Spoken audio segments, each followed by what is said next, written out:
आप सुन रहे हैं जगत गुरु तत्वदर्शी संत रामपाल जी महाराज द्वारा लिखित पुस्तक गीता तेरा ज्ञान अमृत का पेज नंबर 37।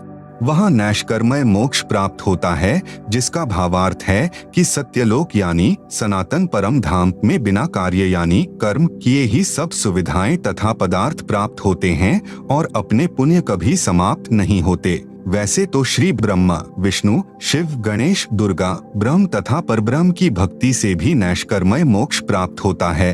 वह कुछ समय तक ही रहता है, जो प्रत्येक देवता के लोक में बने स्वर्ग यानी होटल में प्राप्त होता है, परंतु वहाँ प्राणी को अपने पुण्यों का प्रतिफल ही प्राप्त होता है। पुण्यों के समाप्त होने के पश्चात पुनर्जन्म तथा मृत्यु का चक्र पुनः प्रारंभ हो जाएगा।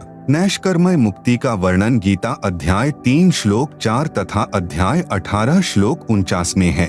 जिस सनातन परम धाम तथा शांति की प्राप्ति के लिए तथा उस परमेश्वर की शरण में जाने के लिए गीता अध्याय 18 श्लोक 62 तथा अध्याय 15 श्लोक 4 में कहा है, वह गीता ज्ञान दाता से अन्य पूर्ण परमात्मा है। गीता अध्याय 8 श्लोक 5 तथा 7 में तो गीता ज्ञान दाता ने अपनी भक्ति करने को कहा है, उससे तो जन्म मृत्यु दोनों की बनी रहेगी। इसलिए फिर गीता अध्याय 8 श्लोक 8, 9, 10 में उस परमेश्वर की भक्ति करने के लिए कहा है, जिसका वर्णन गीता अध्याय 18 श्लोक 62 तथा अध्याय 15 श्लोक 4 में है। फिर गीता अध्याय 8 के ही श्लोक 18 में कहा है। गीता अध्याय 15 श्लोक 16, 17 में 3 पुरुष बताए हैं। नंबर 1 क्षर पुरुष, यह स्वयं गीता ज्ञान दाता है। इसे क्षर ब्रह्म भी कहते हैं। यह केवल 21 ब्रह्मांडों का प्रभु है। नंबर 2 अक्षर पुरुष, इसे परब्रह्म भी कहते हैं। यह केवल 7 शंख ब्रह्मांडों का प्रभु है। नंबर 3 परम अक्षर पुरुष है, जिसे परम अक्षर ब्रह्म परमेश्वर सत्य पुरुष अविनाशी परमात्मा भी कहते हैं, जो असंख्य ब्रह्मांडों का स्वामी है। यहाँ पर अर्थात श्रीमद् भगवत गीता के अध्याय 8 श्लोक 8, 9, 10, 20 तथा 22 में परम अक्षर पुरुष के विषय में वर्णन है। अध्याय 8 श्लोक 18 में अक्षर पुरुष के विषय में वर्णन है। जिस समय अक्षर पुरुष का एक दिन समाप्त होता है, जो 1000 युगों का होता है।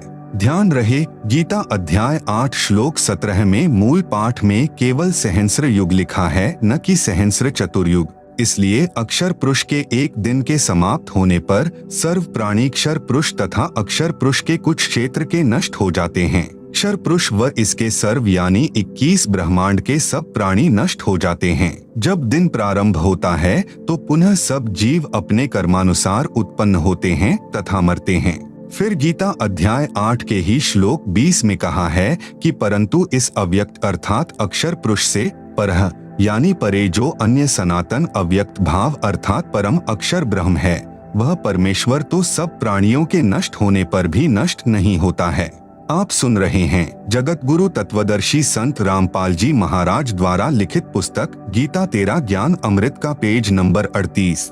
फिर गीता अध्याय 8 श्लोक 21 में कहा है कि उसे अविनाशी अव्यक्त कहा गया है, उसी को परमेश्वर कहा गया है। उसी धाम की प्राप्ति से परम गति अर्थात परम शांति प्राप्त होती है, जिसे प्राप्त होकर साधक फिर वापस नहीं आते, जिसके विषय में गीता अध्याय 18 श्लोक 62 तथा अध्याय 15 श्लोक 4 में कहा है। गीता ज्ञान दाता ने बताया है कि वह धाम मेरे धाम से परम अर्थात श्रेष्ठ है, इसलिए उसे सनातन परम धाम कहते हैं। नोट, इस गीता अध्याय 8 श्लोक 21 के अनुवाद में गलती की है कि गीता ज्ञान दाता ने कहा है कि वह मेरा परम धाम है। वास्तव मूल पाठ में लिखा है तत् धाम परमम मम, इसमें मम शब्द में हलंत यानी मम नहीं है। प्रमाण के लिए उन्हीं गीता अनुवादकों ने गीता अध्याय 3 श्लोक 23 में मम का अर्थ करते समय अर्थ किया है मम यानी मेरा ही। इसी प्रकार इस अध्याय 8 श्लोक 21 में मम का अर्थ मेरे से परम धाम है,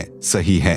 फिर गीता अध्याय 8 श्लोक 22 में स्पष्ट किया है कि पुरुषः सह परः, सह यानी वह, परः यानी दूसरा, पुरुषः यानी परमेश्वर तो अनन्य भक्ति से प्राप्त होने योग्य है, जिसके अंतर्गत सर्व प्राणी आते हैं, जिसने सर्व संसार की रचना यानी उत्पत्ति की है। गीता अध्याय 8 श्लोक 20 से 22 में गीता ज्ञान दाता से अन्य परम पुरुष का वर्णन है, इसलिए गीता ज्ञान दाता उस धाम को अपना नहीं कह सकता। उसने अपने धाम यानी लोक से परम अर्थात श्रेष्ठ धाम उस परमेश्वर का धाम बताया है। यह सही अर्थ है। विचार करें, गीता अध्याय 8 श्लोक 20 में परह शब्द का अर्थ परे किया है, अर्थात अव्यक्त से परह यानी परे अर्थात दूसरा सनातन अव्यक्त भाव वाला परमेश्वर है। इसी प्रकार गीता के इस अध्याय 8 श्लोक 22 में कहा है कि सह यानी वह, परह यानी जो परे अर्थात दूसरा, पुरुष है यानी परमेश्वर है, उसकी प्राप्ति अनन्य भक्ति से ही संभव है। इसका अन्य प्रमाण गीता अध्याय 7 श्लोक 12 से 15 में तीनों गुणों रजगुण ब्रह्मा जी, सतगुण विष्णु जी तथा तमगुण शंकर जी की भक्ति करने वालों को राक्षस स्वभाव को धारण किए हुए मनुष्यों में नीच दूषित कर्म करने वाले मूर्ख बताया है तथा गीता ज्ञान दाता ने कहा है कि ये मुझे नहीं भजते। अपनी भक्ति के विषय में गीता अध्याय 7 श्लोक 16 से 18 में कहा है कि मेरी भक्ति से होने वाली गति अनुत्तम यानी घटिया है। गीता अध्याय 7 श्लोक 19 में कहा है कि बहुत बहुत जन्मों के अंत में किसी जन्म में मेरी भक्ति करते हैं, अन्यथा अन्य देवताओं और भैरव भूतों की पूजा ही करते रहते हैं। परंतु यह बताने वाला संत बहुत दुर्लभ है कि वासुदेव अर्थात वह पूर्ण परमात्मा जिसका वास अर्थात सत्ता सबके ऊपर है, वही सर्वम यानी सब कुछ है, यानी वही पूजा के योग्य है, उसी की भक्ति से पूर्ण मोक्ष प्राप्त होता है। वही सर्व सृष्टि का रचनहार है, सबका धारण पोषण करने वाला है। आप सुन रहे हैं जगत गुरु तत्वदर्शी संत रामपाल जी महाराज द्वारा लिखित पुस्तक गीता तेरा ज्ञान अमृत का पेज नंबर 39।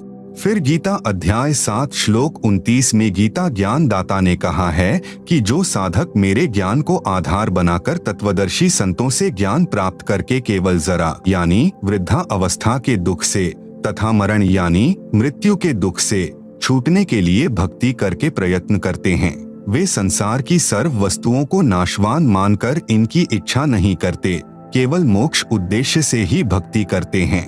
वे तत् ब्रह्म यानी उस ब्रह्म को विदु यानी जानते हैं, सब कर्मों से परिचित हैं, सर्व अध्यात्म ज्ञान से परिचित हैं।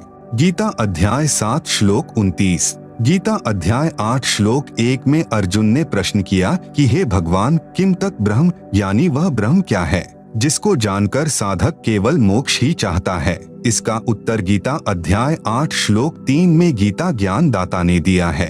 कहा है कि वह परम अक्षर ब्रह्म है। गीता ज्ञान दाता ने इस परम अक्षर ब्रह्म की जानकारी गीता अध्याय 8 में ही श्लोक नंबर 8, 9, 10, 20, 21, 22 में भी दी है, जो गीता ज्ञान दाता से अन्य है। गीता अध्याय 2 श्लोक 17 में कहा है कि जिस परमेश्वर ने संपूर्ण जगत की रचना की है, जिससे यह जगत व्याप्त है, अर्थात जिसकी शक्ति से सर्व ब्रह्मांड टिके हैं, रुके हैं, वह वास्तव में अविनाशी परमात्मा है, जिसका नाश करने में कोई समर्थ नहीं है। गीता अध्याय 15 श्लोक 17 में भी कहा है कि पुरुषोत्तम तो अन्य है। गीता अध्याय 15 श्लोक 16 में 2 पुरुष कहे हैं, क्षर पुरुष तथा अक्षर पुरुष। उत्तम पुरुष इनसे अन्य है, अर्थात श्रेष्ठ परमेश्वर जो तीनों लोकों में प्रवेश करके सबका धारण पोषण करता है, वह परमात्मा कहा जाता है। वही वास्तव में अविनाशी परमेश्वर है। गीता अध्याय 15 श्लोक 17। फिर गीता अध्याय 2 के ही श्लोक 59 में भी गीता ज्ञान दाता ने अपने से अन्य परमात्मा के विषय में कहा है। प्रसंग गीता अध्याय 2 श्लोक 53 से चला है, जिसमें कहा है कि हे अर्जुन, जिस समय भांति भांति के भ्रमित करने वाले ज्ञान के वचनों से विचलित हुई तेरी बुद्धि जब परमात्मा में अटल यानी स्थिर ठहर जाएगी, तब तू योग को प्राप्त होगा। गीता अध्याय 2 श्लोक 53। फिर गीता अध्याय 2 श्लोक 59 में कहा है कि कुछ व्यक्ति निराहार रहकर यानी भोजन त्याग कर केवल फलाहार या दुग्धाहार ही करते हैं। उनके कुछ समय के लिए विषय विकार तो निवृत्त हो जाते हैं, परंतु संसार के पदार्थों से आसक्ति निवृत्त नहीं होती। शास्त्रानुसार साधना करने से उस अन्य परमात्मा का साक्षात्कार होता है, जिससे विषय विकार तथा आसक्ति भी निवृत्त हो जाती है। गीता अध्याय 2 श्लोक 59 के मूल पाठ में परम शब्द जिसका अर्थ है पर अर्थात दूसरा होता है। उदाहरण के लिए गीता अध्याय 7 श्लोक 13 में मूल पाठ में यही परम शब्द है। इसमें गीता ज्ञान दाता ने कहा है कि तीनों गुणों रजगुण श्री ब्रह्मा जी, सतगुण श्री विष्णु जी तथा तमगुण श्री शंकर जी के भाव से सारा संसार मोहित हो रहा है। इनसे परे मुझे नहीं जानता। गीता अध्याय 7 श्लोक 13। इसमें परम यानी पर यानी परे अर्थात दूसरा अर्थ हुआ। आप सुन रहे हैं जगत गुरु तत्वदर्शी संत रामपाल जी महाराज द्वारा लिखित पुस्तक गीता तेरा ज्ञान अमृत का पेज नंबर 40। इसी प्रकार गीता अध्याय 2 श्लोक 59 में परम का अर्थ पर यानी परे अर्थात दूसरा जाने, क्योंकि गीता अध्याय 11 श्लोक 55 तथा गीता अध्याय 12 श्लोक 1 से 6 में प्रमाण है। गीता अध्याय 11 श्लोक 55 में संकेत किया है कि मत कर्मकृत यानी शास्त्रानुकूल भक्ति कर्म मेरे लिए करता हुआ, मत परम यानी मेरे से श्रेष्ठ परमात्मा के लिए करता हुआ, मत भक्त यानी मेरा भक्त मुझे ही प्राप्त होता है। क्योंकि जब तक तत्वदर्शी संत नहीं मिलता तब तक वेदों अनुसार ज्ञान से ओम नाम का जाप पूर्ण परमात्मा का मानकर करते हैं, जिससे ब्रह्म लोक में चले जाते हैं। इसलिए कहा है कि मेरा भक्त मेरे से अन्य पूर्ण परमात्मा की भक्ति करके भी मुझे ही प्राप्त होता है। गीता अध्याय 11 श्लोक 55। फिर गीता अध्याय 12 श्लोक 1 में स्पष्ट है कि अर्जुन ने प्रश्न किया कि जो भक्त पूर्वोक्त प्रकार से, गीता अध्याय 11 श्लोक 55 में संकेत है, जो त्वम यानी आपको तथा जो अव्यक्तम अक्षरम यानी अविनाशी अव्यक्त, जिसका वर्णन गीता अध्याय 8 श्लोक 20 से 22 में है, उसको भजते हैं, उनमें से उत्तम भक्ति वाला कौन सा भक्त है। गीता अध्याय 12 श्लोक 1। फिर गीता अध्याय 12 श्लोक 2 में गीता ज्ञान दाता ने कहा है कि मेरा भक्त जो केवल मेरे ध्यान में लगा है वह युक्ततमाह मताह यानी मेरे विचार से वह सही साधक है। गीता अध्याय 12 श्लोक 2। गीता अध्याय 12 श्लोक 3 से 4 में गीता ज्ञान दाता ने कहा है कि जो उस सर्वव्यापी जिसके विषय में मैं भी नहीं जानता, जो सदा एक रस रहने वाला स्थायी अचल अव्यक्त अर्थात परोक्ष अविनाशी परम अक्षर ब्रह्म की निरंतर उपासना करते हैं, सब प्राणियों के हित के लिए कामना करने वाले साधक, सब में समान भाव रखने वाले साधक मुझको ही प्राप्त होते हैं। भावार्थ है कि जिस सच्चिदानंद घन ब्रह्म अर्थात परम अक्षर ब्रह्म का ज्ञान गीता ज्ञान दाता को भी नहीं है, उसका ज्ञान तत्वदर्शी संतों को होता है। तत्वदर्शी संत न मिलने से ब्रह्म के ओम नाम को परम अक्षर ब्रह्म का नाम यानी मंत्र जाप मानकर साधना करते हैं, जिस कारण से काल के जाल में रह जाते हैं। इसलिए कहा है कि वह साधक मुझे ही प्राप्त होता है। परमेश्वर कबीर जी ने सोहम मंत्र का आविष्कार करके साधकों को बताया है, परंतु सारनाम फिर भी गुप्त ही रखा है। सूक्ष्म वेद में लिखा है, सोहम शब्द हम जग में लाए, सार शब्द हम गुप्त छिपाएं। सोहम ऊपर और सत्सुकृत एक नाम, सब हंसों का बास है, नहीं बस्ती नहीं ठाम, सतगुरु सोहम नाम दे, गुज बीरज विस्तार, बिन सोहम सीझै नहीं, मूल मंत्र निजसार। आप सुन रहे हैं जगत गुरु तत्वदर्शी संत रामपाल जी महाराज द्वारा लिखित पुस्तक गीता तेरा ज्ञान अमृत का पेज नंबर 41। जो साधक सोहम नाम का जाप करते हैं, यह परब्रह्म अक्षर पुरुष जो गीता अध्याय 15 श्लोक 16 में प्रमाण है, उसका जाप है। सारनाम मिले बिना सोहम तथा ओम पूर्ण मोक्षदायक नहीं है। ओम का जाप ब्रह्म यानी गीता ज्ञानदाता का है। ब्रह्मलोक में महाइंद्र का लोक प्राप्त होता है जो ब्रह्मलोक में ही बना है, तथा सोहम नाम के जाप की भक्ति कमाई से ब्रह्मलोक में ही बने नकली सत्यलोक को प्राप्त होता है। साधना काल में साधक यह भी कहता रहता है, सब प्राणियों का भला हो, सर्वे भवन्तु सुखिनः, सर्वे सन्तु निरामयाः, सर्वे भद्राणि पश्यन्तु, मा कश्चित् दुख भाग भवेत्।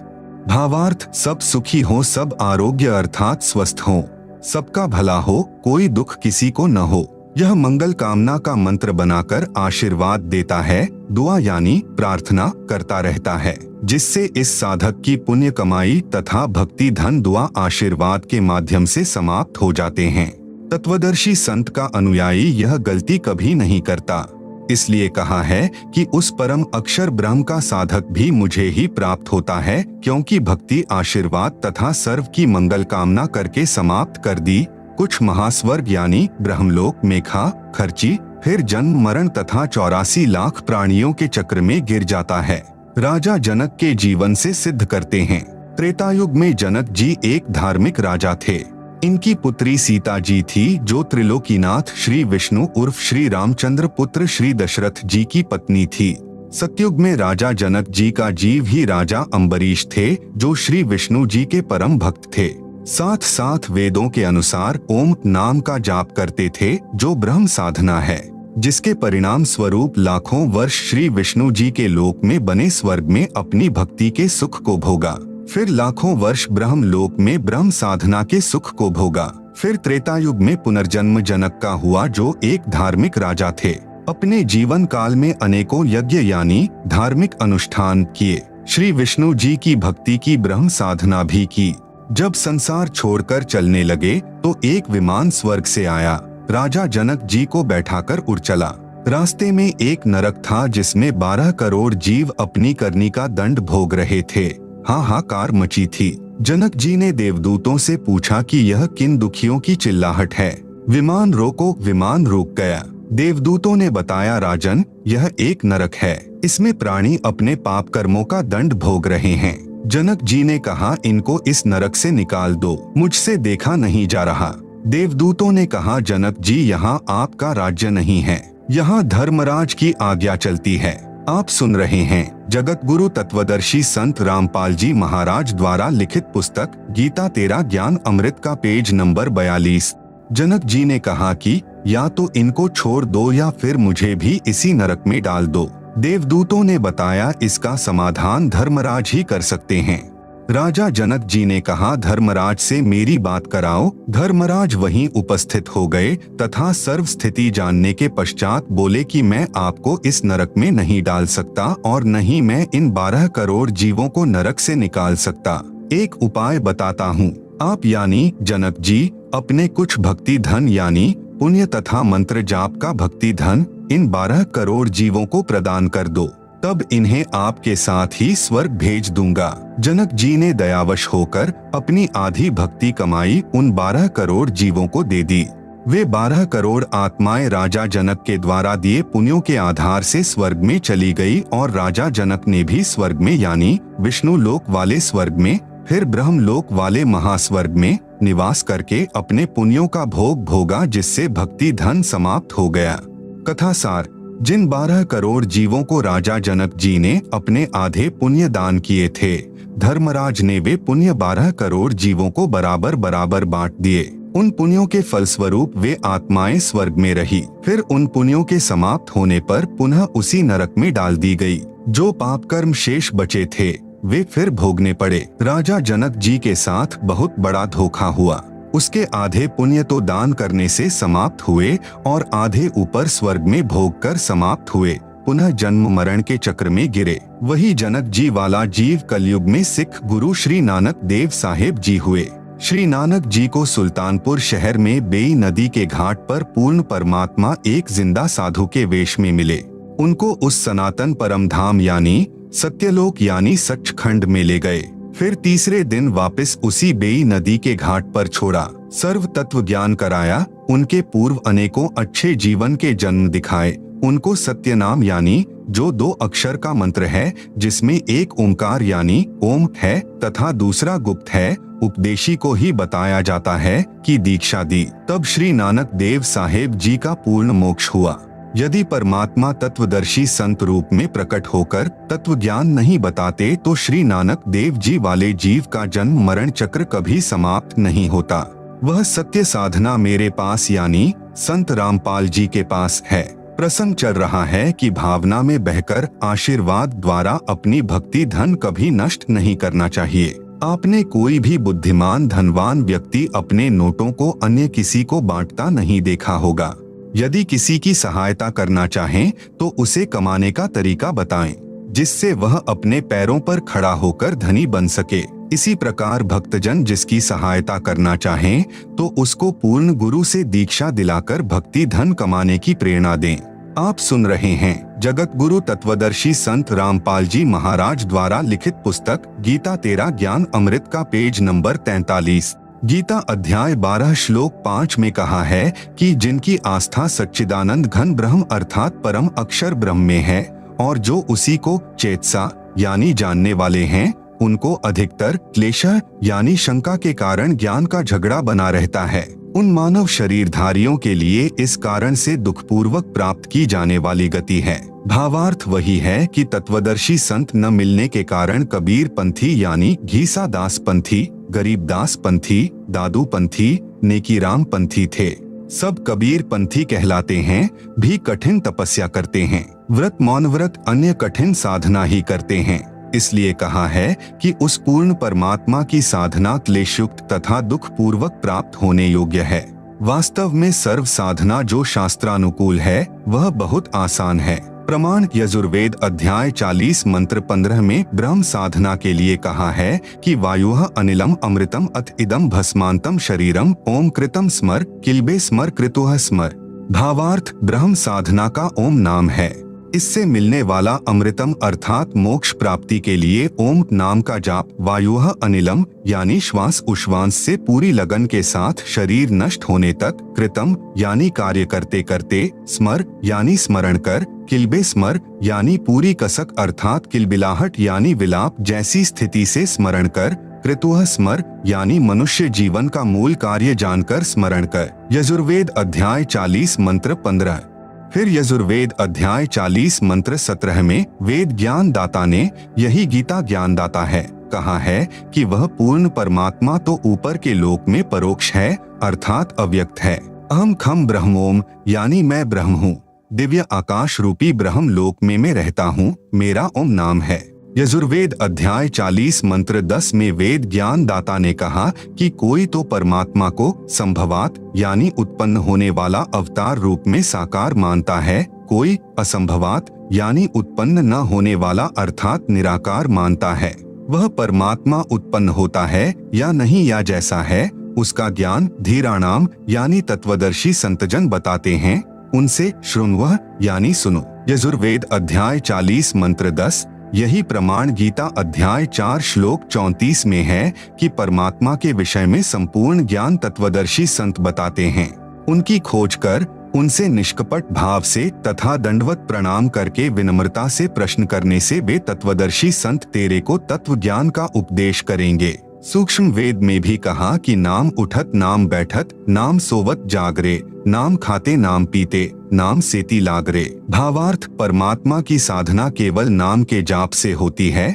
उस नाम का जाप कार्य करते करते करो, सोने से पहले, सुबह उठते ही, खाना खाते समय, पेय पदार्थ पीते समय अर्थात सर्व कार्य करते करते नाम का स्मरण करो। भावार्थ है कि हठ योग न करके कर्मयोग में साधना करो। आप सुन रहे हैं जगत गुरु तत्वदर्शी संत रामपाल जी महाराज द्वारा लिखित पुस्तक गीता तेरा ज्ञान अमृत का पेज नंबर 44। गीता में 2 प्रकार का ज्ञान है। गीता का जो ज्ञान वेदों यानी ऋग्वेद, यजुर्वेद, सामवेद तथा अथर्ववेद तथा सूक्ष्म वेद जो सच्चिदानंद घन ब्रह्म अर्थात सत्य पुरुष ने अपने मुख कमल से तत्व ज्ञान बोला है, उससे मेल नहीं करता है तो वह गलत ज्ञान है। वह गीता ज्ञान दाता का अपना मत है, वह स्वीकार्य नहीं है। गीता ज्ञान दाता ने कई श्लोकों में गीता अध्याय 13 श्लोक 2, अध्याय 7 श्लोक 18, अध्याय 6 श्लोक 36, अध्याय 3 श्लोक 31 तथा अध्याय 18 श्लोक 70 में कहा है कि ऐसा मेरा मत है, मेरा विचार है। श्रीमद् भगवत गीता में 95% वेद ज्ञान है, 5% गीता ज्ञान दाता का अपना मत है। यदि वह वेदों से मेल खाता है तो ठीक है, अन्यथा व्यर्थ है। उदाहरण के लिए गीता अध्याय 2 श्लोक 37 से 38 पर्याप्त है, इनमें विरोधाभास है। गीता अध्याय 2 श्लोक 37 में तो लाभ हानि बता रहा है, कहा है कि या तो तू युद्ध में मरकर स्वर्ग को प्राप्त होगा अथवा युद्ध जीतकर पृथ्वी का राज भोगेगा, इसलिए हे अर्जुन युद्ध के लिए खड़ा हो जा। गीता अध्याय 2 श्लोक 37। फिर गीता अध्याय 2 श्लोक 38 में ही तुरंत इसके विपरीत कहा है कि जय पराजय अर्थात हार जीत सुख दुख को समान समझकर युद्ध के लिए तैयार हो जा। इस प्रकार युद्ध करने से तू पाप को प्राप्त नहीं होगा। गीता अध्याय 2 श्लोक 38। गीता अध्याय 11 श्लोक 33 में भी स्पष्ट किया है कि तू उठ यश को प्राप्त कर, शत्रुओं को जीतकर धन धान्य से संपन्न राज्य को भोग। मैंने तेरे सामने वाले योद्धाओं को पहले ही मार रखा है, तू केवल निमित्त मात्र बन जा। पांडवों द्वारा की गई यज्ञ महाभारत ग्रंथ में एक प्रकरण आता है कि कुरुक्षेत्र के मैदान में युद्ध हुआ, करोड़ों सैनिक मारे गए, करोड़ों बहनें विधवा हो गई, करोड़ों बच्चे अनाथ हो गए। पांडव युद्ध जीत गए, कौरवों का सर्वनाश हो गया। दिल्ली यानी इंद्रप्रस्थ की गद्दी पर श्री युधिष्ठिर को बैठाकर श्री कृष्ण जी द्वारका चले गए। युधिष्ठिर राजा को भयंकर स्वप्न आने लगे, जिसमें सिर कटे व्यक्ति उनके महल में प्रवेश करते दिखाई देने लगे। करोड़ों बच्चे पिताजी पिताजी कहकर चिल्लाते दिखाई देने लगे। करोड़ों सैनिकों की विधवाएं हाय कंत कहकर बिलखती तड़फती अपने सिर के बालों को नोचती दिखाई देने लगी। उनकी वह तड़फ मानो कह रही हो कि महलों के सुख को भोगने के लिए हमारे सुहाग उजाड़ने वाले इन बच्चों सहित हमें भी मार डाल, तेरा ऐश्वर्य पूर्ण हो जाएगा। कितने दिन रहोगे इस राज सिंहासन पर। एक दिन सुबह के समय राजा युधिष्ठिर स्नान करने के लिए गंगा तट पर गया। वहाँ पर कई हजारों की संख्या में महिलाएं भी अपने सुहाग की चूड़ियां जो विधवा होने पर तोड़ी जाती हैं। आप सुन रहे हैं जगत गुरु तत्वदर्शी संत रामपाल जी महाराज द्वारा लिखित पुस्तक गीता तेरा ज्ञान अमृत का पेज नंबर 45। उनको जल प्रवाह करने उस घाट पर गई हुई थी, रो रही थी, सुबक रही थी, कुछ चक्कर खाकर गिर रही थी। उसके बेटे बेटियां उस विधवा माँ के ऊपर गिरकर रो रहे थे। कुछ एक को दो महिलाएं जो वृद्ध थी हाथ का सहारा देकर चल रही थी तथा सब रो रही थी। यह विकराल दृश्य देखकर राजा युधिष्ठिर बिना स्नान किए ही वापस लौट गए। सारा दिन वही दृश्य आंखों के सामने घूमने लगा। कुछ नहीं खाया पिया, रात्रि में सोने लगा तो वही दृश्य आंखों के सामने था। जैसे तैसे सोया तो वही स्वप्न आने लगे जो पहले 2-3 दिन से दिख रहे थे। राजा युधिष्ठिर न सो पा रहा था, न रो पा रहा था, न कुछ खा रहा था, केवल नाम मात्र आहार करता था। आंखें फटी फटी सी, चेहरा डरा डरा सा रहता था। द्रौपदी कई दिन से यह दशा अपने बड़े पति की देख रही थी। कई बार कारण भी पूछा, परंतु उत्तर होता था कुछ नहीं। जब द्रौपदी को संतोषजनक उत्तर नहीं मिला और युधिष्ठिर जी की दशा दिन प्रतिदिन बिगड़ती देखकर उसे अन्य पांडवों को बताना पड़ा। चारों पांडव भीम, अर्जुन, नकुल तथा सहदेव युधिष्ठिर जी के पास गए तथा विनम्रता पूर्वक परेशानी का कारण पूछा। युधिष्ठिर ने उस समय भी कहा कुछ नहीं। जब बड़ा भाई जीवित है तो छोटों को टेंशन यानी चिंता नहीं करनी चाहिए। लेकिन अर्जुन ने कहा कि बड़े भाई क्या हम बच्चे हैं? क्या हम अपने भाई के दुख के भागीदार नहीं बन सकते? क्या आप हमें अपना भाई नहीं मानते? युधिष्ठिर की आंखों से आंसू झलक गए और चारों को बाहों में लेकर सीने व गले से लगाकर फिर उनके मुख पर हाथ रखकर कहने लगा कि ऐसा मत कहो, आप मेरे भाई ही नहीं मेरी जिंदगी हो और पिताजी की धरोहर हो, परंतु ऐसी कोई बात नहीं है जो आपसे छुपाऊं। सहदेव ने आंखों में पानी भरकर कहा कि बड़े भैया, लगता है राजा बनकर आप बेईमान धोखेबाज बन गए हो। हमसे अवश्य कुछ हेराफेरी बेईमानी कर रहे हो। सच सच बता दो, हम चारों की कसम, नहीं तो हम भी खाना पीना त्याग देंगे।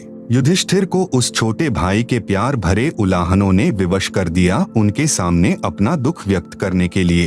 तब जो स्वपन तथा गंगा दरिया तट पर दृश्य देखे थे सब बताए। पांडवों के गुरु श्री कृष्ण जी थे। प्रमाण गीता अध्याय 2 श्लोक 7 तथा गीता अध्याय 4 श्लोक 3 में। इसलिए पांचों पांडव द्वारका पहुँचे तथा युधिष्ठिर जी की परेशानी से श्री कृष्ण जी को परिचित कराया तथा इस संकट के आने का कारण तथा निदान यानी समाधान पूछा। श्री कृष्ण जी ने देख सोचकर बताया कि युधिष्ठिर के ऊपर बुरी आत्माओं का साया है तथा युद्ध में किए बंधुघात का पाप सिर चढ़ा है। समाधान श्री कृष्ण जी ने बताया कि एक अश्वमेध यज्ञ करो।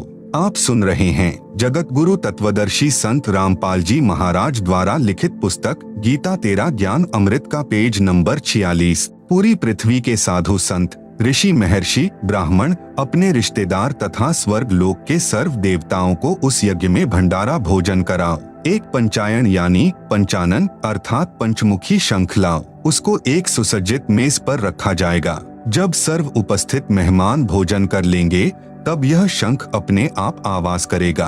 तब तुम्हारे ये 3 ताप का संकट समाप्त होगा। यदि शंख ने आवाज नहीं की तो यज्ञ संपूर्ण नहीं होगी, संकट बना रहेगा। यह सुनकर अर्जुन को मानो सांप सूंघ गया हो, उसका दिमाग फटने को हो गया। सोचने लगा कि जब युद्ध की तैयारी थी, मैं युद्ध से मना कर रहा था, तब भगवान युद्ध करने को बार बार प्रेरित कर रहे थे। कहा था कि तुम्हें कोई पाप नहीं लगेगा, तू तो निमित्त मात्र है, तेरे दोनों हाथों में लड्डू हैं। अब कह रहे हैं कि युद्ध में किए नरसंहार का पाप ही तुम्हारे संकट का कारण है। समाधान भी ऐसा बताया कि उस समय के करोड़ों रुपए यानी वर्तमान के खरबों रुपए खर्च होने हैं। यह विचार करके अर्जुन विष की घूंट पी गया कि यदि मैं आज श्री कृष्ण जी से प्रश्न करके पूछूंगा कि गीता ज्ञान देते समय आप कह रहे थे कि युद्ध करो, तुम पाप को प्राप्त नहीं होगे, अब वही युद्ध में किया पाप ही संकट का कारण बताया है। भाई युधिष्ठिर यह सोचेगा कि खरबों रुपए मेरे इलाज पर खर्च होने हैं, अर्जुन इसीलिए श्री कृष्ण जी से वाद विवाद कर रहा है, यह मेरा इलाज नहीं कराना चाहता। जरा सी भी भनक युधिष्ठिर भाई को लग गई तो यह मर सकता है, इलाज नहीं कराएगा। यह विचार करके अर्जुन ने यज्ञ की तिथि तथा स्थान पूछकर यज्ञ की तैयारी की। उस यज्ञ में 33 करोड़ देवता, 88,000 ऋषि, 12 करोड़ ब्राह्मण, 56 करोड़ यादव यानी अर्जुन की ससुराल वाले द्वारका से 9 नाथ, 84 सिद्ध महात्मा, अन्य अनेकों सामान्य जनता जन आए तथा श्री कृष्ण सहित सबने भोजन खाया, परंतु शंख ने आवाज नहीं की। फिर संत सुदर्शन यानी सुपच जी को बुलाया गया, तब वह शंख बजा, यज्ञ संपूर्ण हुई। उस समय करुणामय नाम से प्रकट परमात्मा जो तत्वदर्शी संत की लीला करने प्रत्येक युग में आते हैं, आए हुए थे। सुदर्शन उनका शिष्य था तथा सत्यनाम यानी सतनाम जो 2 अक्षर का है, एक ओम दूसरा तत् की भक्ति करता था, जिस कारण से पांडवों की यज्ञ सफल हुई थी तथा वह 3 ताप से आया संकट पांडवों का समाप्त हुआ था, जो न श्री कृष्ण जी के भोजन करने से तथा न उपरोक्त महानुभावों के भोजन करने से समाप्त हुआ। श्री सुदर्शन जी उस परम अक्षर ब्रह्म अर्थात पूर्ण परमात्मा की भक्ति करता था। सूक्ष्म वेद में कहा है, तुम कौन राम का जपते जापम, ताते कटेन ना तुम्हारे तीनों तापम। भावार्थ, आप कौन से राम की भक्ति का नाम जपते हैं जिससे आपके 3 ताप भी समाप्त नहीं होते, मोक्ष तो बहुत दूर की बात है। इसलिए मेरे यानी संत रामपाल के पास वह सत्य साधना है, 2 अक्षर का सत्य नाम है। आओ और दीक्षा लेकर अपना कल्याण कराओ। आप सुन रहे हैं जगत गुरु तत्वदर्शी संत रामपाल जी महाराज द्वारा लिखित पुस्तक गीता तेरा ज्ञान अमृत का पेज नंबर 47। अब उसी प्रसंग पर आते हैं कि गीता में 2 तरह का ज्ञान है अर्थात विरोधाभास है। एक तो गीता ज्ञान दाता ने युद्ध कराने के लिए अपने दाव पेच लड़ाए हैं, वे वेद विरुद्ध होने से तथा सत्य से परे होने से स्वीकार्य नहीं है, वह इसका मत है। इसलिए गीता अध्याय 12 श्लोक 5 में कहा है कि उस सच्चिदानंद घन ब्रह्म की भक्ति क्लेश व दुखपूर्वक प्राप्त होती है, जबकि वेद में लिखा है कि तत्वदर्शी संत मिलने के पश्चात उस परमात्मा यानी पूर्ण ब्रह्म की भक्ति कार्य करते करते नाम जाप साधना करके की जाती है। बहुत ही सरल है। इससे सिद्ध हुआ कि गीता ज्ञान दाता ने जो अपना मत बताया है, यदि वह वेदों यानी 4 वेद हैं, number 1 Rigveda, number 2 Yajurveda, number 3 Samaveda, number 4 Atharvaveda तथा 5वां है सूक्ष्म वेद से मेल नहीं खाता है, तो वह व्यर्थ ज्ञान है। वह गीता ज्ञान दाता के घर का है, वह हमें ग्रहण नहीं करना है, वह हमें नहीं मानना है। अन्य प्रमाण गीता अध्याय 12 श्लोक 8 से 19 तक में अपना मत बताया है। गीता अध्याय 12 श्लोक 8 में गीता ज्ञान दाता ने कहा है कि मुझ में मन लगा, मेरे में बुद्धि लगा, मुझे प्राप्त होगा। इसी प्रकार ऊर्ध्वम यानी ऊपर वाले अव्यक्त की भक्ति करेगा तो उसे प्राप्त होगा, इसमें कोई संशय नहीं है। गीता अध्याय 12 श्लोक 8। गीता अध्याय 12 श्लोक 9 में गीता ज्ञान दाता कहता है कि यदि मेरी प्राप्ति चाहता है और यदि तू मन को मुझ में लगाने में समर्थ नहीं है, तो हे धनंजय अर्जुन, अभ्यास योग अर्थात नाम जाप तथा नित्य पाठ करना आदि आदि अभ्यास साधना कहलाती है, को करके मुझे प्राप्त करने की इच्छा कर। गीता अध्याय 12 श्लोक 10 में गीता ज्ञान दाता कहता है कि यदि नाम जाप नित्य पाठ आदि आदि अभ्यास करने में भी समर्थ नहीं है तो मत कर्म परमः यानी मेरे लिए श्रेष्ठ कर्म करने वाला हो जा। इस प्रकार मेरे लिए शुभ कर्म करता हुआ भी सिद्धि को प्राप्त कर लेगा। गीता अध्याय 12 श्लोक 11 में गीता ज्ञान दाता कहता है कि यदि मद्योगम यानी मत योगम यानी मेरे द्वारा बताई गई भक्ति साधना पर आश्रित होकर उपरोक्त साधना करने में भी तू समर्थ नहीं है तो यतात्मवान यानी यत आत्मवान यानी यति आत्मा वाला हो जा। यति का अर्थ है अपनी पत्नी के अतिरिक्त किसी भी स्त्री के प्रति विषय विकारवश होकर मन में कभी द्वेष उत्पन्न न होता हो, उसे यति पुरुष कहते हैं। जैसे श्री रामचंद्र जी को यति अर्थात संत भाषा में जति कहा जाता है। श्री सुखदेव यानी सुखदेव पुत्र श्री व्यास को भी यति यानी जति माना गया है तथा सीता पत्नी श्री रामचंद्र को सती माना गया है। इसलिए कहा है कि यतात्मवान अर्थात यति पुरुष बनकर सर्व कर्मों के फल का त्याग कर। गीता अध्याय 12 श्लोक 11। आप सुन रहे हैं जगत गुरु तत्वदर्शी संत रामपाल जी महाराज द्वारा लिखित पुस्तक गीता तेरा ज्ञान अमृत का पेज नंबर 48। गीता अध्याय 12 श्लोक 12 में गीता ज्ञान दाता कहता है कि अभ्यासात यानी नाम जाप नित्य पढ़ आदि आदि जो अभ्यास किया जाता है उससे श्रेष्ठ ज्ञान है अर्थात जिज्ञासु बनकर ज्ञान प्राप्त कर। ज्ञान से ध्यान अर्थात हठ साधना करके समाधि लगाना। यहाँ गीता ज्ञान दाता के मतानुसार ध्यान कहा है जिसका अनुसरण सर्व ऋषिजन किया करते थे, जिसे वर्तमान में मेडिटेशन कहते हैं। ध्यान से श्रेष्ठ सर्व कर्मों का फल का त्याग है क्योंकि त्याग से तत्काल शांति प्राप्त हो जाती है। यह गीता ज्ञान दाता का मत है। गीता अध्याय 12 श्लोक 13 से 14 में गीता ज्ञान दाता कहता है कि जो व्यक्ति सब प्राणियों से द्वेष भाव रहित है, सबका मित्र है और दयालु है, जैसे राजा जनक था, ममता रहित अहंकार से रहित सुख दुख में समान रहता है, क्षमावान है, जो योगी यानी साधक निरंतर संतुष्ट है, यतात्मा यानी यति पुरुष हैं, दृढ़ निश्चय वाला है अर्थात जो मैंने ज्ञान अपना मत या वेद ज्ञान बताया है उसको दृढ़ निश्चय से पालन करता है, वह मुझ पर समर्पित मेरा भक्त मुझे प्रिय है। इसी प्रकार गीता अध्याय 12 श्लोक 15 से 19 तक में अपना मत कहा है जो केवल नास्तिकता की ओर ले जाने वाला है। जैसे ऊपर किए गए उल्लेख में गीता अध्याय 12 श्लोक 8 से 12 तक कहा है कि मुझ में मन लगा, यदि मन नहीं लगा सकता तो नाम जाप तथा नित्य पाठ आदि का अभ्यास किया कर। अभ्यास का अर्थ है नित्य प्राप्ति, बार बार कर्म करना। नाम जाप नित्य पाठ करके मुझे प्राप्त करने की इच्छा कर। यदि नाम जाप नित्य पाठ भी नहीं कर सकता तो मेरे लिए अर्थात परमात्मा के लिए कर्म करने वाला हो जा।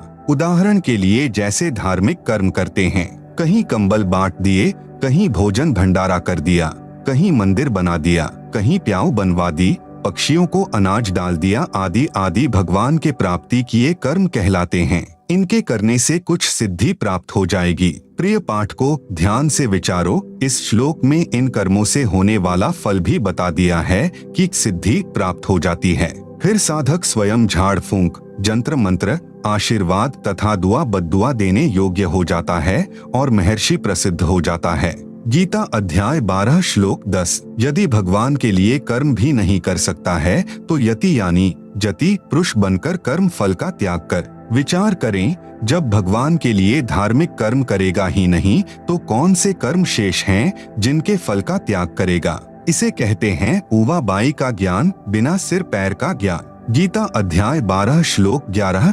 फिर गीता अध्याय 12 श्लोक 12 में तो कमाल ही कर दिया। आप सुन रहे हैं जगत गुरु तत्वदर्शी संत रामपाल जी महाराज द्वारा लिखित पुस्तक गीता तेरा ज्ञान अमृत का पेज नंबर 49। कहा है कि अभ्यास अर्थात नाम जाप नित्य पाठ रूपी अभ्यास से ज्ञान श्रेष्ठ है, जो गीता ज्ञान दाता अपना मत बता रहा है। यहाँ पर इस ज्ञान की चर्चा है। ज्ञान से ध्यान यानी मेडिटेशन अर्थात हठपूर्वक एक स्थान पर एकांत में आसन। गीता अध्याय 6 श्लोक 10 से 15 में बताई विधि जो गीता ज्ञान दाता का मत है पर बैठकर करना श्रेष्ठ है। ध्यान से सब धार्मिक कर्मों का फल त्यागने से तुरंत शांति मिल जाती है। गीता अध्याय 12 श्लोक 11 में सब धार्मिकता वाले कर्म भी त्यागने का आदेश है। इस प्रकार का यह ज्ञान जो साधकों को नास्तिकता की ओर धकेल रहा है, यह गीता ज्ञान दाता का शास्त्र विरुद्ध ज्ञान है, जिस कारण से साधक शास्त्र विधि को त्याग कर मनमाना आचरण करने लग गए और अपना अनमोल मनुष्य जीवन व्यर्थ करते हैं। यदि ये ज्ञान उचित होता कि भगवान में मन न लगे तो अभ्यास, नाम जाप, नित्य पाठ कर, अभ्यास न कर सके तो भगवान के लिए कर्म कर, भगवान के लिए कर्म न कर सके तो सर्व कर्मों का फल त्याग दें, तो 4 वेदों की तथा श्रीमद्भगवत गीता के अन्य 650 श्लोकों की, क्योंकि लगभग 50 श्लोकों में गीता ज्ञान दाता मत वाला ज्ञान है, क्या आवश्यकता थी? यही 4 से 5 श्लोक पर्याप्त थे। इस प्रकार गीता ज्ञान दाता ने जो अपना मत बताया है, जो वेदों के विरुद्ध है, वह स्वीकार करने योग्य नहीं है। गीता अध्याय 12 श्लोक 20 में अपने अज्ञान को छुपाने के लिए फिर कहा है कि परंतु जो श्रद्धाना है, यानी साधक श्रद्धा के साथ मत परमाह यानी मत परमाह यानी मेरे से श्रेष्ठ परमेश्वर को पर्युवास्ते यानी पूजते हैं, वे मुझे अधिक प्रिय हैं। जैसा कि प्रारंभ में वर्णन है कि गीता अध्याय 5 श्लोक 14 से 16, 20, 24, 25, 26 में भी प्रमाण है कि गीता ज्ञान दाता ने अपने से अन्य प्रभु के विषय में बताया है। गीता अध्याय 5 श्लोक 14 में गीता ज्ञान दाता ने कहा है कि प्रभु यानी परमात्मा किसी मनुष्य के न तो कर्तापन की, न कर्मक, न कर्मफल संयोग की उत्पत्ति करता है, किंतु सर्व प्राणी अपने स्वभाववश कर्म करते हैं। गीता अध्याय 5 श्लोक 15 विभुः यानी सर्वव्यापी अर्थात वासुदेव, जिसका गीता अध्याय 3 श्लोक 14 से 15 में वर्णन है, कहा है कि सर्व प्राणियों की उत्पत्ति अन्न से होती है, अन्न वर्षा से उत्पन्न होता है, वर्षा धार्मिक अनुष्ठानों अर्थात यज्ञों से होती है, यज्ञ शास्त्रानुकूल धार्मिक कर्मों से उत्पन्न होते हैं, धार्मिक कर्म तो ब्रह्म अर्थात क्षर पुरुष से उत्पन्न होते हैं। ब्रह्म अर्थात क्षर पुरुष को अक्षरः सम उद्भवम अविनाशी परमात्मा अर्थात परम अक्षर ब्रह्म से उत्पन्न हुआ जान। इससे सिद्ध होता है कि सर्वगतम ब्रह्म यानी सर्वव्यापी परमात्मा अर्थात विभुः यानी सर्वव्यापी परमेश्वर न किसी के पाप और न शुभ कर्म को ही ग्रहण करता है, उसी से सर्व जंतवः यानी जीव जंतु तथा मनुष्य मोहित हो रहे हैं। गीता अध्याय 5 श्लोक 16 तथा 17 को पढ़ने से स्पष्ट हो जाएगा कि गीता ज्ञान दाता ने अपने से अन्य परमेश्वर के विषय में बताया है।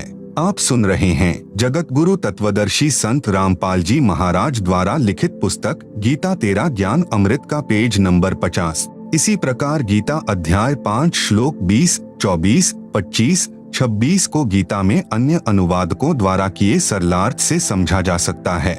इसी प्रकार गीता अध्याय 6 श्लोक 7 में स्पष्ट परमात्मा शब्द मूल पाठ में लिखा है, जो गीता ज्ञान दाता से अन्य परमात्मा का प्रमाण है, क्योंकि गीता अध्याय 15 श्लोक 17 में कहा है कि श्लोक 16 में वर्णित 2 पुरुषों क्षर पुरुष तथा अक्षर पुरुष से अन्य कोई उत्तम पुरुष अर्थात पुरुषोत्तम है, जिसे परमात्मा इति उदाहरित यानी परमात्मा कहा जाता है। वही तीनों लोकों में प्रवेश करके सबका धारण पोषण करता है, वह अविनाशी परमात्मा है। इसमें गीता अध्याय 15 श्लोक 17 में भी परमात्मा शब्द है। इस प्रकार गीता के अमृत ज्ञान को समझना है, केवल गीता जी के पढ़ने मात्र से कल्याण नहीं है। इसके अमृत ज्ञान को समझकर इसके अनुसार अपनी धार्मिक क्रियाएं करने से तीनों लाभ हैं, जो गीता अध्याय 16 श्लोक 23 में सुख प्राप्ति, सिद्धि शक्ति प्राप्ति तथा परम गति अर्थात पूर्ण मोक्ष प्राप्ति के लिए बताए हैं। अब पुनः उसी प्रसंग पर चर्चा करते हैं, जो प्रश्नकर्ता ने जानना चाहा है कि गीता ज्ञान दाता से अन्य पूर्ण परमात्मा कौन है तथा उसने अपने से अन्य किस परमेश्वर की शरण में जाने को कहा है। उत्तर चल रहा है, यह तो स्पष्ट ही हो चुका है कि गीता ज्ञान दाता से अन्य परम अक्षर ब्रह्म है। गीता अध्याय 18 श्लोक 62 में उस परमेश्वर परम अक्षर पुरुष की शरण में जाने के लिए कहा है। गीता अध्याय 18 श्लोक 66, गीता अध्याय 8 श्लोक 28, गीता अध्याय 12 श्लोक 6 से 7 में कहा है कि पूर्ण परमात्मा को प्राप्त करने के लिए मेरी भक्ति भी की जाती है। जैसे गीता अध्याय 17 श्लोक 23 में ओम तत्सत 3 नाम का जाप परम अक्षर ब्रह्म की प्राप्ति के लिए है। गीता अध्याय 8 श्लोक 13 में गीता ज्ञान दाता ने अपनी साधना करने का केवल एक ओम नाम बताया है। पूर्ण परमात्मा की प्राप्ति के लिए ओम नाम का जाप भी साधक करता है।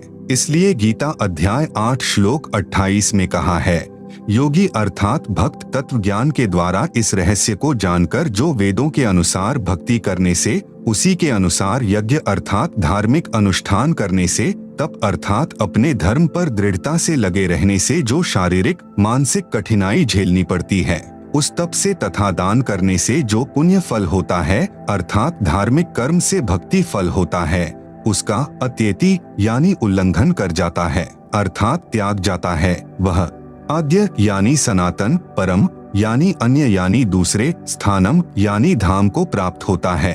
आप सुन रहे हैं जगत गुरु तत्वदर्शी संत रामपाल जी महाराज द्वारा लिखित पुस्तक गीता तेरा ज्ञान अमृत का पेज नंबर 51। गीता अध्याय 12 श्लोक 7 से 8 में कहा है कि जो मतपरा है यानी मतपरा है यानी मेरे से दूसरे परमात्मा की भक्ति करने वाले सर्व भक्तजन मेरी भक्ति के सर्व भक्ति कर्म मुझको अर्पण करके मुझ में त्याग जाते हैं। जो अनन्य भक्ति उस मेरे से परे अर्थात दूसरे को भजते हैं।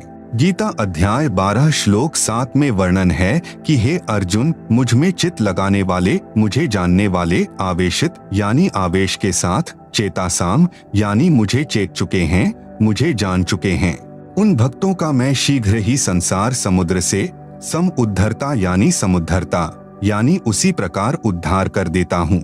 गीता अध्याय 18 श्लोक 66 में कहा है कि सर्वधर्मान परित्यज्य माम एकम शरणम व्रज अहम त्वा सर्व पापेभ्यः मोक्षयिष्यामि मा शुचय। अन्य अनुवादकर्ताओं ने जो अनुवाद इस गीता अध्याय 18 श्लोक 66 का किया है वह इस प्रकार है जो गलत है।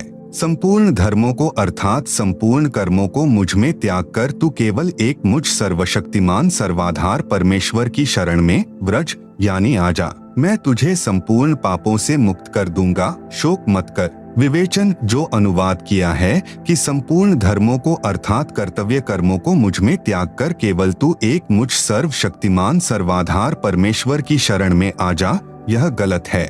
विचार करे गीता अध्याय 18 श्लोक 46, 62, अध्याय 15 श्लोक 1 से 4 तथा 17 में सर्वशक्तिमान सर्वाधार परमात्मा तो कोई अन्य कहा है, जिसे गीता अध्याय 8 श्लोक 3 में परम अक्षर ब्रह्म कहा है। यहाँ गीता अध्याय 18 श्लोक 66 में अनुवादक ने अपनी ओर से महिमा जोड़ी है जो व्यर्थ है। फिर कहा है कि संपूर्ण कर्मों को मुझ में त्याग कर मेरी शरण में आजा, यह भी न्याय संगत बात नहीं है। यदि कोई कहे कि सर्व कर्म मुझ में छोड़ और मेरी शरण में आजा, इससे भी स्पष्ट है कि सर्व धार्मिक कर्मों की भक्ति कमाई को मुझ में छोड़कर अन्य की शरण में जा। वैसे भी व्रज का अर्थ जाना है, आना नहीं किया जा सकता। जैसे अंग्रेजी के शब्द गो का अर्थ जाना है, उसका अर्थ आना नहीं किया जाना चाहिए। फिर अन्य प्रमाण गीता अध्याय 2 श्लोक 7 में अर्जुन ने कहा है कि मैं आपका शिष्य हूँ, आपकी शरण में हूँ, मुझे उचित शिक्षा दीजिए। फिर गीता ज्ञान दाता ने गीता अध्याय 4 श्लोक 3 में कहा है कि तू मेरा भक्त तथा सखा है। यहाँ गीता अध्याय 18 श्लोक 66 में यह अनुवाद करना कि मेरी शरण में आजा बिल्कुल अनुचित है, क्योंकि अर्जुन तो पहले ही श्री कृष्ण की शरण था, ऊपर सिद्ध हो चुका है। तत्व ज्ञान न होने के कारण अनुवादकों ने अर्थों के अनर्थ कर रखे हैं। गीता ज्ञान दाता ने गीता अध्याय 18 श्लोक 62 में कहा है कि उस परमेश्वर की शरण में जा, उस परमेश्वर की कृपा से ही तू परम शांति को तथा सनातन परम धाम को प्राप्त होगा। आप सुन रहे हैं जगत गुरु तत्वदर्शी संत रामपाल जी महाराज द्वारा लिखित पुस्तक गीता तेरा ज्ञान अमृत का पेज नंबर 52। गीता अध्याय 18 श्लोक 46 में कहा कि जिस परमेश्वर से संपूर्ण प्राणियों की उत्पत्ति हुई है और जिससे यह समस्त जगत व्याप्त है, उस परमेश्वर की अपने स्वाभाविक कर्म करते करते पूजा करके मनुष्य परम सिद्धि को प्राप्त हो जाता है। गीता अध्याय 15 श्लोक 17 में स्पष्ट किया है कि श्लोक 16 में कहे दो पुरुषों क्षर पुरुष तथा अक्षर पुरुष से उत्तम पुरुष तो कोई अन्य ही है, जिसे परमात्मा कहा जाता है।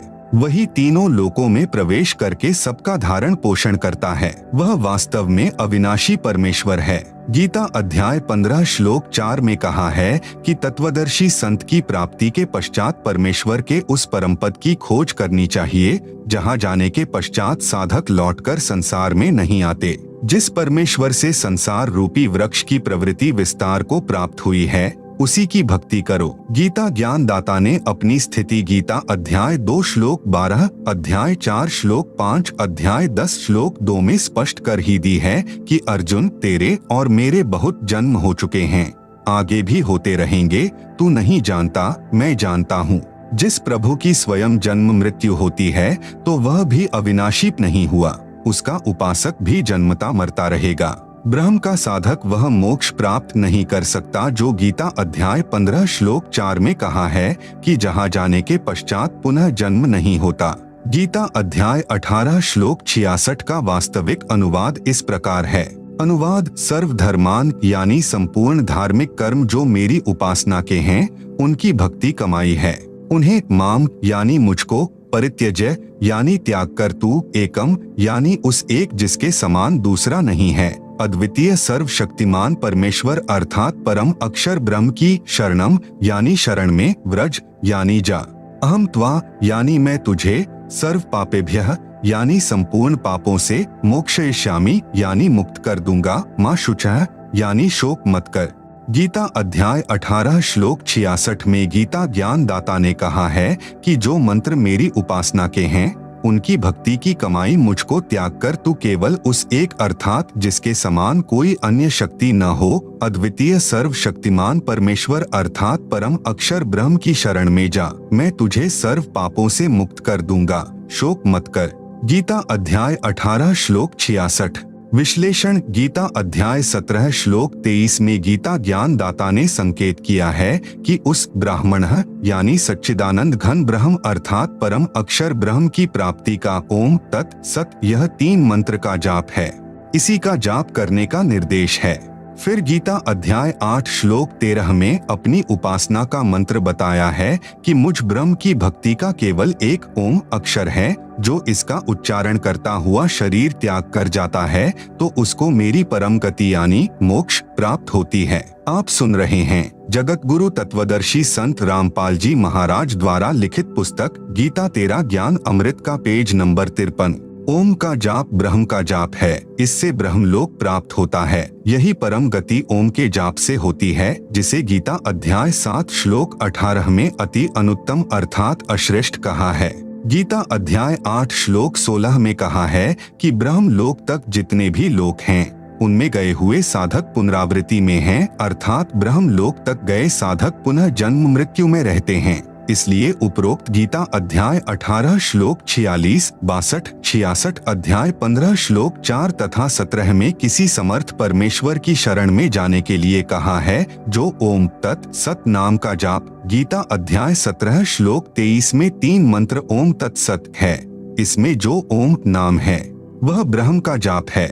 इसी ब्रह्म को गीता अध्याय 15 श्लोक 16 में अक्षर पुरुष कहा है तथा दूसरा जो अक्षर पुरुष कहा है। अक्षर पुरुष का जाप तत् मंत्र का है, यह सांकेतिक है तथा गीता अध्याय 15 श्लोक 17 में कहा है कि उत्तम पुरुष तो अन्य पुरुषोत्तम अर्थात सर्वश्रेष्ठ सर्वशक्तिमान पुरुष तो अक्षर पुरुष तथा अक्षर पुरुष से अन्य ही है।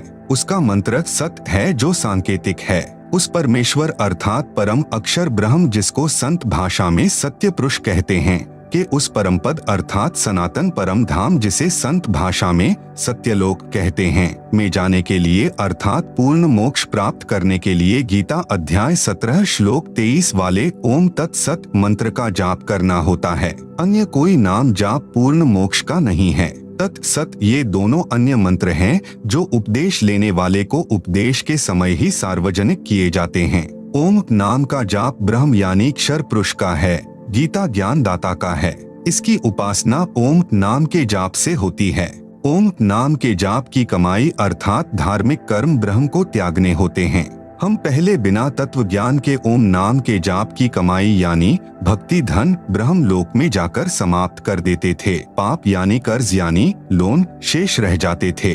उनको नरक में तथा 84 लाख प्रकार के प्राणियों के शरीर में कष्ट उठाकर भोगा करते थे। अब हम ओम नाम के जाप का भक्ति धन ब्रह्म को त्याग देंगे, इसका फल ब्रह्म लोक में नहीं भोगेंगे, जिसके प्रतिफल में यह ब्रह्म अर्थात क्षर पुरुष हमारे सर्व पापों यानी कर्ज को समाप्त कर देगा। इस गीता अध्याय 18 श्लोक 66 का यह भावार्थ है। फिर हम तत् मंत्र के जाप की कमाई अक्षर पुरुष अर्थात परब्रह्म गीता ज्ञान दाता से दूसरा ब्रह्म को त्याग देंगे। उसका 7 शंख ब्रह्मांड का क्षेत्र है, जिसको पार करके सनातन परम धाम यानी सत्यलोक में जाने का किराया देना होता है। दूसरे शब्दों में टोल टैक्स वह तत् मंत्र के जाप की कमाई से पूरा हो जाता है। फिर सत मंत्र जो सत्य पुरुष परम अक्षर ब्रह्म का जाप है, इसकी कमाई लेकर हम परमेश्वर के उस परम पद में अर्थात सनातन परम धाम यानी सत्यलोक को प्राप्त हो जाएंगे, जहां जाने के पश्चात साधक फिर संसार में कभी नहीं आते, परम शांति अर्थात पूर्ण मोक्ष प्राप्त होता है। आप सुन रहे हैं जगत गुरु तत्वदर्शी संत रामपाल जी महाराज द्वारा लिखित पुस्तक गीता तेरा ज्ञान अमृत का पेज नंबर 54। यह संपूर्ण भक्ति साधना मेरे यानी संत रामपाल दास के पास है। आओ और अपना कल्याण कराओ। यह है यथार्थ गीता के अध्याय 18 श्लोक 66 का अनुवाद। इसलिए कहा है गीता तेरा ज्ञान अमृत। उपरोक्त प्रमाणों से सिद्ध हुआ कि गीता ज्ञान दाता से अन्य पूर्ण परमात्मा है। उसी की शरण में जाने के लिए गीता ज्ञान दाता ने गीता अध्याय 18 श्लोक 62-66 में कहा है। जिस अनमोल गीता ज्ञान को ठीक से न समझकर अज्ञानी व्यक्तियों ने उल्टा अर्थ किया है, लिखा है कि गीता ज्ञान देने वाला अपनी ही शरण में आने को कह रहा है। जैसे किसी व्यक्ति का कार्य मुख्यमंत्री के अधिकार में है और वह मंत्री के पास खड़ा है, मंत्री से विनय कर रहा है कि यह कार्य कर दीजिए। मंत्री बुद्धिमान होता है, वह भ्रमित नहीं करता। वह कहेगा कि यदि आपको यह कार्य कराना है तो आप मुख्यमंत्री के पास जाएं, उनकी कृपा से ही आपका कार्य हो सकता है। उस मंत्री ने एक पत्र लिखकर दे दिया कि आप उस मुख्यमंत्री के पास जाइए, उसकी कृपा से आपका यह कार्य संभव है। कोई व्यक्ति उसका अर्थ करे कि मंत्री जी अपने पास आने को ही कह रहा है, तो वह गलत अर्थ कर रहा है। मंत्री के पास से वह व्यक्ति आया ही है। इसी प्रकार गीता के अमृत ज्ञान को न समझकर अड़ंगा अनुवाद करके पाठकों को अज्ञानी संतों ने भ्रमित किया है और जन्म मरण के चक्र में स्वयं भी गिरे हैं तथा अपने भोले अनुयायियों को भी जन्म मरण के चक्र में डाले हुए हैं, जो उन अज्ञानियों को पूर्ण विद्वान गीता मनीषी माने बैठे हैं। गीता का ज्ञान किसने कहा था, यह पूर्व के प्रश्न उत्तर में स्पष्ट हो चुका है। पढ़े प्रश्न नंबर 1 का उत्तर। प्रश्न 27 परमात्मा साकार है या निराकार? अव्यक्त का अर्थ निराकार होता है। उत्तर परमात्मा साकार है, नर स्वरूप है अर्थात मनुष्य जैसे आकार का है। अव्यक्त का अर्थ निराकार नहीं होता, साकार होता है। उदाहरण के लिए जैसा सूर्य के सामने बादल छा जाते हैं, उस समय सूर्य अव्यक्त होता है। हमें भले ही दिखाई नहीं देता, परंतु सूर्य अव्यक्त है, साकार है। जो प्रभु हमें सामान्य साधना से दिखाई नहीं देते, वे अव्यक्त कहे जाते हैं। जैसे गीता अध्याय 7 श्लोक 24-25 में गीता ज्ञान दाता ने अपने आप को अव्यक्त कहा है, क्योंकि वह श्री कृष्ण में प्रवेश करके बोल रहा था। जब व्यक्त हुआ तो विराट रूप दिखाया था। यह पहला अव्यक्त प्रभु हुआ जो क्षर पुरुष कहलाता है, जिसे काल भी कहते हैं। गीता अध्याय 8 श्लोक 17 से 19 तक दूसरा अव्यक्त अक्षर पुरुष है। गीता अध्याय 8 श्लोक 20 में कहा है कि इस अव्यक्त अर्थात अक्षर पुरुष से दूसरा सनातन अव्यक्त परमेश्वर अर्थात परम अक्षर पुरुष है। इस प्रकार ये तीनों साकार यानी निराकार प्रभु हैं।